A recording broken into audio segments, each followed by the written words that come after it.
Seguimos aquí conversando con Arismendi Díaz Santana y estamos hablando de seguridad social. Él cumple 40 años vinculado a este tema, trabajando por un sistema de seguridad social que le garantice derechos a la población. Profesor, el tema pendiente de la atención primaria. La atención primaria, alguna gente cree que no existe, pero aquí se ha estado hablando de atención primaria y aplicando algunos niveles de atención primaria en el sector público desde el año 1978. Hay que recordar las clínicas rurales, las policlínicas en los barrios, las unidades de atención primaria que luego van a surgir desde esa época. Pero lo que hemos visto en el interín es que se ha ido debilitando el sistema. Durante la década de los 80 subió, avanzamos bastante. En los 90 baja sustancialmente y en el 2000 vuelve y sube con la ley justamente de seguridad social. Me estoy refiriendo al nivel público. Pero la nueva ley que se aprueba en el 2001 establece que la atención primaria tiene que ser también a nivel privado, a nivel general, a todo. Un derecho humano. Y esto último no se ha hecho. Y lo primero se ha deteriorado, porque subió, si usted busca una curva de cuánto se ha avanzado, usted va a encontrar que en los 80 subió, en el 2000, la década del 2000 al 2010 subió, pero en el 2010 comenzó a bajar y sigue bajando. La inversión, la atención, la cantidad de establecimientos, la cantidad de gente que va es menor. ¿Qué vamos a hacer para que se aplique un sistema de seguridad social o de salud que contemple la atención primaria como una estrategia fundamental? Nosotros esperamos que las autoridades que asuman este cuatrienio comprendan lo delicada de la situación del Seguro Familiar de Salud. Porque mientras no se aplique la atención primaria, se van a seguir estar dando copagos de servicio. Por ejemplo, una simple gripe, un dolor de cabeza que va a una persona a atenderse supuestamente donde un médico especialista, eso le está saliendo muy caro a la familia, al paciente y al país y al sistema de seguridad social. Entonces, si esa atención primaria no se aplica ahora, en este año, en los próximos años, el sistema va a colapsar en términos económicos, porque va a llegar un momento, Adalberto, en que el copago que tú pagas y que yo pago será mayor que la contribución que estamos haciendo al sistema. Entonces eso quiere decir volver hacia atrás completamente. Y en algunos casos ya lo es, porque en el caso de la consulta hay que decir que el sistema cubre un 25% como promedio, y el usuario tiene que pagar 75%. Así es. Porque una consulta como promedio cuesta 2,000 pesos, damas y caballeros, en el país. Hay consultas que son 5,000. Oh, sí. Pero el promedio, porque hay otros que son menos.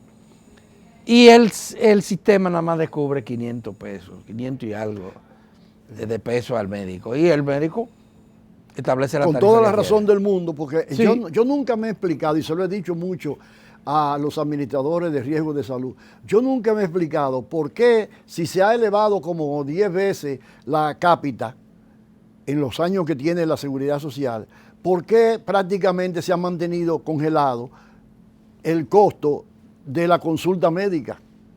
Eso le da pie a los médicos. Eso se puede responder con otra pregunta. ¿Por qué el Estado nunca ha querido enfrentar los intereses de la gente que más dinero tiene? En este caso, las ARS. Bueno, pero déjame hacerte otra pregunta a ti. Escúchame, profesor, porque parece que el problema está ahí. Cuando ha habido que enfrentar al ciudadano, se le aumenta el per cápita. Pero déjame decirte una cosa. Obviamente no hay justificación para que las ARS estén pagando esa ridiculez a los médicos, pero también esa es una responsabilidad del Consejo, porque el Consejo es que tiene que tomar decisiones. Sí, pero el Consejo no quiere tomarla contra la ARS. Tú no puedes esperar que ningún sector privado diga, bueno, yo considero que tú no tienes, déjame darle. No, para eso hay un Consejo Nacional de la Seguridad Social, que es el órgano rector. Y siempre decimos, ahora, yo te hago la pregunta al revés ahora, y vuelvo un poquito a poner un poquito el dedo sobre la llaga. ¿Por qué el colegio médico, que ha hecho tanta huelga y ha hecho tanta protesta, no ha hecho una protesta directa en contra de esa tarifa? ¿Tú sabes no, pero lo han hecho, sí. No, en contra demandando que se aumente esa tarifa, no lo han hecho. Ellos demandan que le aumenten en sentido general. Sí, general. Bueno, ¿por qué? Porque mientras esa tarifa sea baja, los copagos van a ser altos y hay una justificación. Vamos a suponer que mañana, teóricamente hablando, esa consulta pase de 500, que es lo que dicen algunos que se paga, a 1.500 pesos. Los médicos no pueden seguir cobrando el copago que tienen. Ahí pero se le ha aumentado en algún momento y siguen cobrando. Ahora, volviendo al tema de la atención primaria que tú planteas, fíjate que el mayor obstáculo está, hay que hablar claro, porque si no, no vamos a entender, Adalberto. El mayor traba está en el Colegio Médico Dominicano. Fíjate que el Colegio Médico Dominicano ha dicho, sí, la atención primaria puede aplicarse en el subsidiado. ¿Y por qué? Porque en el subsidiado no hay copago. Pero no, en el contributivo no. ¿Y por qué en el contributivo no? Porque en el contributivo hay copago. Claro, tú sabes mejor que yo, porque tú eres yo te califico a ti un experto en salud, que si se aplica la atención primaria, no hay posibilidad de cobrar ningún copago. Claro, eso supone, se reduce al mínimo. Eso supone pagarle mejor a los médicos. Y a la sobre clínica. todo a los médicos, a las clínicas, etcétera, etcétera. Es un cambio. Lo que busca la atención primaria no es economizar dinero, es reasignar adecuadamente los recursos financieros para que den mejores resultados en términos de salud y de extensión de los años de vida saludable de la población. No es economizar, como decían algunos al principio. Es verdad que si yo voy con una gripe a la atención primaria, eso al sistema le sale mucho más barato. Pero al mismo tiempo el sistema tiene que pagarle mejor a los médicos especialistas y subespecialistas. O sea que al fin y al cabo lo que estamos haciendo es una redistribución más racional de los recursos a través de la atención primaria. Ya, bueno, se dice que los prestadores de servicios también están en dificultad con el sistema. Las clínicas se quejan. Claro. Pese a que han multiplicado por pero es que mucho entre los la cantidad de médicos y la pacientes. clínica es lo mismo. Los médicos y la clínica son la misma cosa. Uno es el ONE y otro el CARA. Porque ¿quiénes son los dirigentes de la clínica y los principales recursos humanos de la clínica? Los médicos. Pero resulta, profesor, que la inmensa mayoría de los médicos, eso tal vez ni siquiera el colegio lo entiende, son casi proletarios. Ah, pero no son especialistas. No son los que dirigen el colegio médico. Esos no son especialistas. Claro. Inclusive se está hablando de que hay entre 8 y 10 mil médicos que no tienen empleo. Graduados que no tienen empleo. Pero no solo eso, Adalberto, sino que tú hablas con esos médicos de la base, con el médico tuyo y el médico, y no están de acuerdo con esa política del colegio médico. Sí. Porque son gente que tienen una relación directa con la población, que ven el problema de la población, que son como los curas en los barrios. Una cosa son los cardenales y otra cosa son los curas. Y algo que se ha aplicado en algunos países, de que el médico que trabaja en el sector público no puede hacerlo en el privado. Se le paga un salario especial. Pero no solo eso, Adalberto, ustedes mismos lo señalan como ADESA. Digo nosotros, yo soy de ADESA también. Ustedes señalan la contradicción que hay entre médicos, oye bien, que dirigen un hospital y al mismo tiempo dirigen una clínica privada. Claro, en el mismo sector. Es un conflicto de interés. Sí. ¿Y quién le pone el dedo? O un a laboratorio, de esos laboratorios pequeños. Exactamente. Entonces yo soy médico, cardiólogo, y tengo enfrente, yo soy médico privado del Estado, ganándome un dinero con el Estado, ¿verdad? Y tengo enfrente un negocio y le digo aquí al paciente que eso no se puede hacer aquí, pero que vaya ahí enfrente a pagar un copago para que vuelva con el análisis. ¿Tú entiendes cómo es? Sí. Esos son conflictos de intereses que en el caso de Estados Unidos, déjame decirte, y está la documentación ahí, búscala en internet, esos son delitos federales. Eso no es solo un problema de violación de la moral, eso es un delito federal. Claro. Y está perseguido por el FBI. Y una organización en Estados Unidos que es equivalente a lo que es la administradora de riesgos de salud en la República Dominicana, que pertenece a la Procuraduría General de Estados Unidos. Y todos esos fraudes los vive persiguiendo esas dos instituciones, el FBI y esa administración. Entonces, en consecuencia, tú tienes que tomar en consideración que aquí tenemos que avanzar en esa dirección. Bueno, los médicos tienen derecho a ejercer su medicina privada, pero eso sepáramelo de lo público.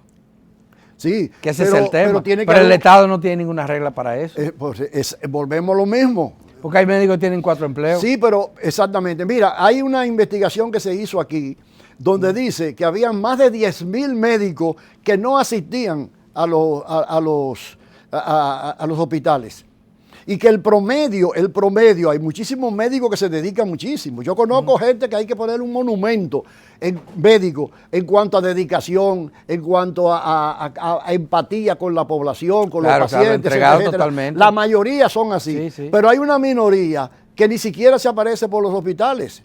Entonces esos médicos, cuando tú hablas con ellos, con esos médicos de la base, dices, oye, ¿cómo es posible que a mí me estén pagando lo mismo si yo trabajo y ese no trabaja? Sí. Y que me aumenten lo mismo si yo trabajo y él no trabaja. Y que me pongan la misma pensión si yo trabajo y él no trabaja. Es un lío. Profesor, esto está bien difícil. ¿Y dónde está ese problema? ¿Usted tiene esperanza de que la próxima legislatura se conozca el proyecto o los proyectos de reforma del sistema de seguridad social? Yo espero que sí, porque es una necesidad, Adalberto. Además de eso, son dos cosas. Una, que se inicie la reforma de la seguridad social, y otra, que se comiencen a aplicar las reformas que la ley plantea, la atención primaria, el plan básico de salud. ¿Tú entiendes? Que se comiencen a desmontar los copagos. Son dos cosas que puede hacer paralelas. Una le corresponde al Poder Ejecutivo y otra al Poder Legislativo. Ya. Son dos procesos. Bueno, profesor, paralelos. El próximo domingo es el Día Mundial de la Salud. Aquí probablemente se realicen muchas actividades con motivo de ese día. Una de ellas es el encuentro que ha convocado la Alianza por el Derecho a la Salud, que se va a realizar en el Centro Juan Montalvo, y en el que se va a plantear como un eje central un análisis y una posición frente al Seguro Familiar de Salud. De manera que allá nos juntaremos, usted va para allá. Perfecto, y yo también. Claro, no, yo soy miembro de la base de ADESA, y además debo reconocer aquí públicamente el papel que ha jugado ADESA en la República Dominicana, más allá de lo que le corresponde. Porque déjame decirte una cosa, Adalberto, y tú lo sabes muy bien. Aquí hace 10 años que en el Estado no se hace ninguna investigación, ningún análisis profundo de la situación de salud en la República Dominicana. Y sin embargo, ADESA ha hecho 2 estudios de eso, a pesar de ser una institución pobre que representa además a los pobres. De modo que mi reconocimiento permanente a la Alianza para la Defensa del Derecho a la Salud de las Personas. Gracias, profesor. Muchísimas gracias por haber venido. Damas y caballeros, gracias a ustedes por su compañía. La invitación queda abierta para que nos juntemos mañana otra vez aquí en su telediario 1+1. Y mañana tendremos un programa muy interesante también.